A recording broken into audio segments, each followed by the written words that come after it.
Dear friends and followers, welcome back to my channel and to a very interesting video on the United Airlines flight 328, which suffered an engine failure. We'll look into how the pilots dealt with the situation, the required checklists they had to complete, what the possible cause could have been for this incident, and a few very interesting side notes. Brace yourself for this one and let's get started. Mayday, Mayday, United 328 Heavy, Mayday, Mayday aircraft. Okay, let's go through this incident step by step using the information we have of the video and audio footage and reports from the passengers on board that plane. Now, the plane itself is a United Boeing 777-200 registered as November 772 Uniform Alpha. At 26 years of age, she isn't the youngest lady within the United fleet anymore, but keep in mind the engines of a plane very rarely are the same age as the airframe. Now, that being said, the 777 with 231 passengers and 10 crew on board lined up on runway 25 with 12,000 feet in length and commenced takeoff for the 7-hour flight towards Honolulu, Hawaii. So let's listen into the ATC recordings, which are provided by my dear friend Victor from VAS Aviation. Please go and subscribe to his fantastic ATC YouTube channel. United 328 Heavy, downside departure. Have a good day. Clear departure, United 328 Heavy, Mahalo. So Denver Tower is handing United 328 Heavy over to departure control. That's pretty standard. Denver departure, United 328 Heavy is with you out of 6 for flight level 230. United 328 Heavy, Denver departure, rudder contact, climb and maintain Papa 230. Moderate turbulence from 14 to Papa 220.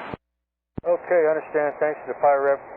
Clear to climb flight level 230, United 328 Heavy. The pilot then contacted Denver Departure Control and the air traffic controller informs him about possible moderate turbulence from flight level 140 to 220. The pilot thanks him for the PIREP, which is a pilot report made by a pilot who flew within this area a few minutes ago. United 328 Heavy, clear direct Zimmer. All right, direct to Zimmer, United 328 Heavy. The controller then clears them to Zimmer, which is the last point on the departure route. Now, just speaking of the last few radio calls, can you hear the calm and relaxed voices by both the pilot and the air traffic controller? This is a normal flight, like any other. Now, the reports then say approximately 4 minutes after departure at about 12,500 feet, the right-hand engine, better known as the number 2 engine, gives off a loud bang followed by vibrations and strange noises.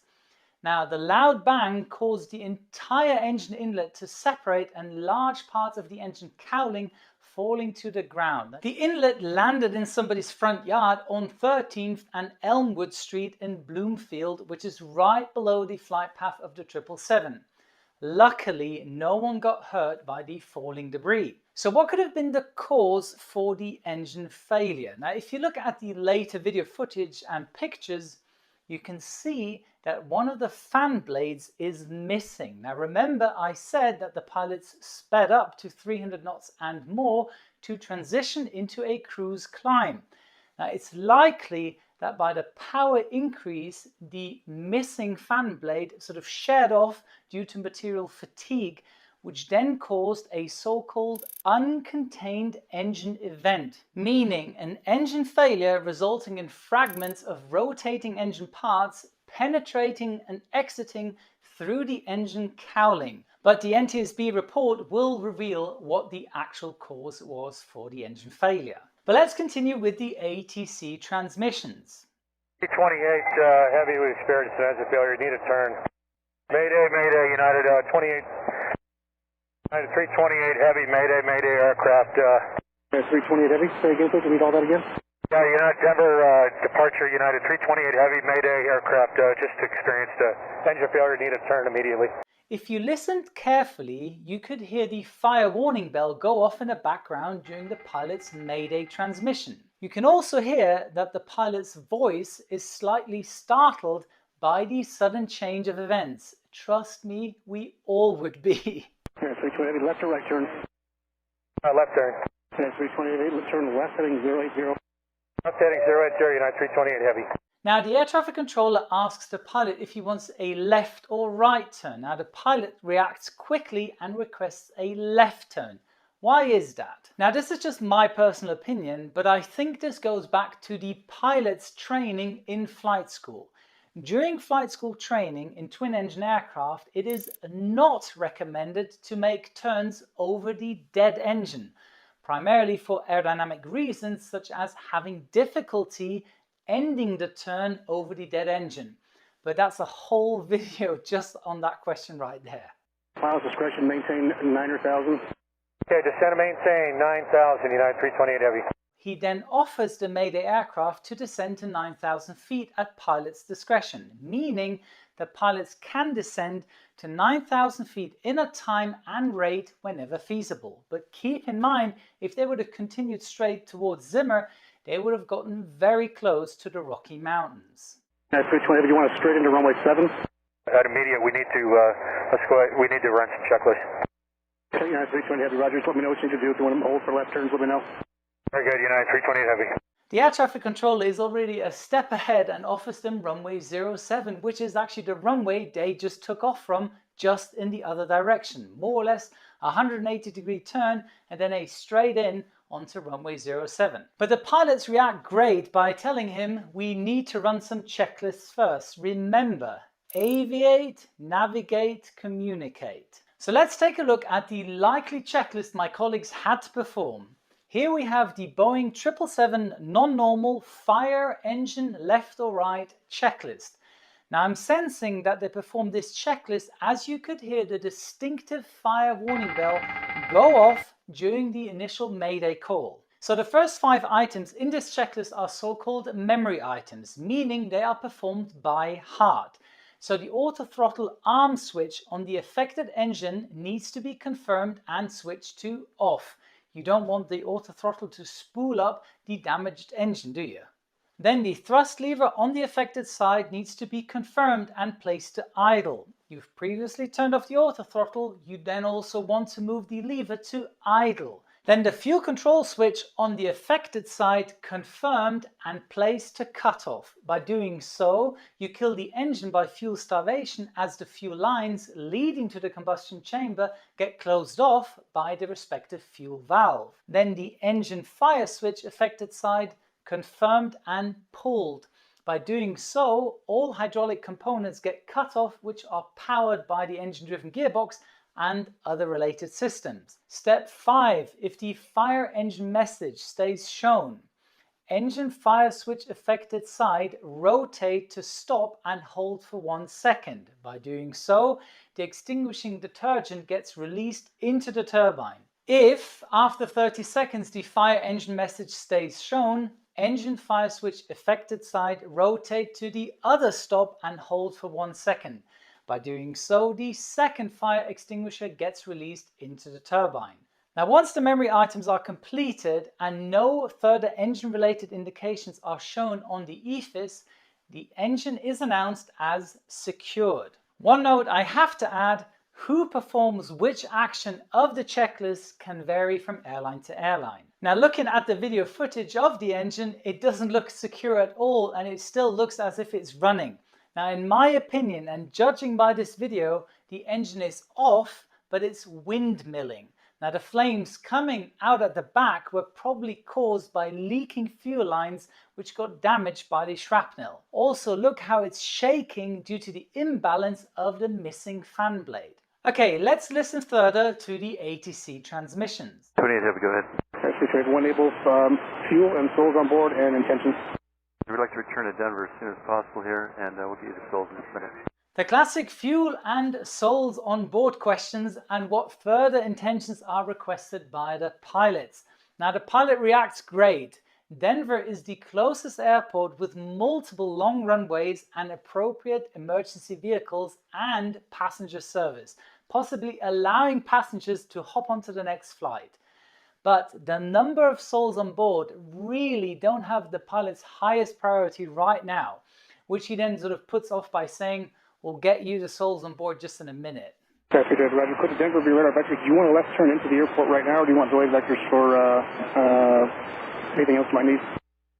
We'll need the lay vectors. We need to still run a few checklists and get some landing data. Okay, I'm just going to keep you in that heading there. Left turns all the way around the aerodrome, and whatever runway you line up for and you want, just let me know and we'll make that happen. 28 Heavy, thank you. Yet again, the air traffic controller offers them immediate left turn radar vectors for one of the 3 north-facing runways. But the pilot again replies, I'm going to fly the aircraft first, give me some delay vectors to buy me some time. I still have some checklists to complete. But can you also hear how calm his voice suddenly got? Now, once the engine was secured and they got radar vectors keeping them in the vicinity of the airfield, it just takes out so much stress for the pilots, meaning the plane is safe, so Aviate is in control. I'm receiving radar vectors, so Navigate is in control. The only thing left, I need to communicate with ATC, and that's the easiest part. Now, what runway you're planning for 328 Heavy? Yeah, 328 Heavy, you can have any runway you like, so just let me know. Keeping you wide there if you want to go into the west runways, or I can take you up to the north and take you to the south runways. It's really your call. Closest runway will probably be runway 26. Now, by this point, all the checklists must have been completed and the air traffic controller gives the pilot the opportunity to land on any available runway. Mentioning though that the runway 26 is the closest one from their present position. So everything is back more or less to normal. The cabin crew is informed and the colleagues might even have the time to make a passenger announcement. 328, we can take a tighter turn in here. Next 328 Heavy, about 8 miles from draft, turn left heading 290. Maintain header about 7,000, go establish on the localizer, clear ILS approach, runway 26. I cleared the ILS 26, United 328 Heavy. At this point, the pilot then even lets ATC know that they are able for the final turn onto the ILS.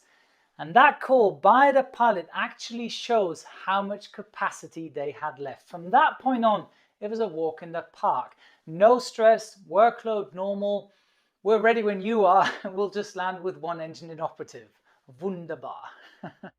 United 328 Heavy, Denver Tower, wind 3609, runway 26, clear to land, Denver altimeter 2966. Clear down 26, United 328 Heavy. United 328 Heavy, equipment is standing by your discrete frequency. When you land and roll out, you talk to the personnel on the ground. It's 120.15. All right, 2015 for United 328. Then switching over to tower control, who gives them an early landing clearance and notifies the pilot about the emergency vehicle standing by. Also giving them a discrete frequency with which the pilots then can talk with the fire brigade, etc. on ground to not disturb the main tower frequency. United 320 Heavy, plan a full stop on the runway, and then the personnel will come in and check out your aircraft, and then we'll get you moving from there. Okay, full stop on the runway, United 320 Heavy. Even telling the pilots to come to a complete stop on the runway, the ground crews will then take care from there. Fantastic. The plane safely landed, the pilot even nailed the greaser. It makes me so happy to hear how the passengers are cheering in this video. The fire brigade then took care of the still burning engine. The plane then got towed to the parking stand and the passengers disembarked in an orderly fashion. What more could you ask for? Now, a few questions arise which I couldn't find the answer to yet. The NTSB report will tell us much more soon, but by judging by the pictures of the damage, did the pilots also experience a hydraulic system pressure loss and had to perform the associated checklist? Was the plane overweight upon landing, meaning that the pilots also have to read the relatively long overweight landing checklist? But that's the job of the great men and women of the NTSB. But what is the takeaway from this incident? Now, this incident is a great example that with repetitive training in the simulator of such failures, the performance of the pilots significantly increases on how to deal with such a given situation. Sure, initially the workload increases as it is so out of the normal, but once the correct checklists are applied and completed, the workload comes down, you have reconfigured your plane back to a normal flight condition, yet with one engine shut down. Good training and constant practice is key here. The way the colleagues dealt with this situation was remarkable and by the book. Also, a big compliment to the cabin crew. The comments I've read from passengers on board this flight were all very positive towards the cabin crew as they remained calm and professional. Well done, girls and boys. Also, ATC did a fantastic job on clearing the flight path for the Mayday aircraft, keeping the transmissions to a minimum and offering their help to the crew to use any runway available at any given moment. This goes to show aviation is a team effort and not a one-man show. There is no I in team, don't forget that. Also, personal opinion on my side, this shows that we are far away from single pilot cockpits in passenger and cargo planes. We need a two-man cockpit crew, full stop. One pilot flying the plane, the other dealing with the problem and completing the checklist. Only the joint effort brings the plane down safely. That's it for today. Thank you very much for your time. Please share your thoughts in the comment section below. We would be great to see what your opinions are on this flight. And here's your checklist for today. Subscribe to my channel, check. Activate the notification bell, check. Follow my Instagram account, check. And perform a touch and go at my website, check. And don't forget, a good pilot is always learning, especially from these positive incidents like this one. Wishing you all the best, your Captain Joe.